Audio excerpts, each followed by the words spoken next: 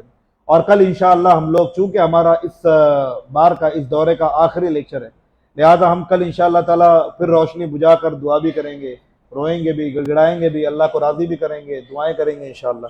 تو کل آئیں گے انشاءاللہ، اپنے ساتھ احباب کو لے کر آئیں گے انشاءاللہ۔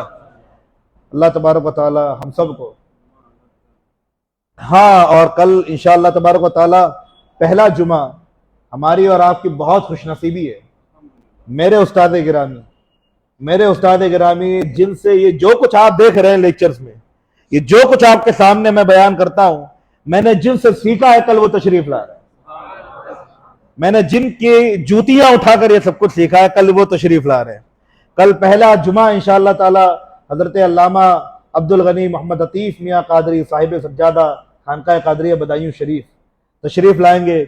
حضور علامہ عطیف میاں صاحب کی بارگاہ میں رہ کر ہی میں نے جو سیکھا ہے وہ سیکھا ہے، اور وہی انہی کی ذات ہے جنہوں نے میرا ہاتھ پکڑ کے مدرسے میں داخل کیا، کہا پڑھو مدرسے میں۔ اگر آج ان کی ذات نہ ہوتی تو یہ سب کچھ آپ کے سامنے میں بیان نہیں کر رہا ہوتا۔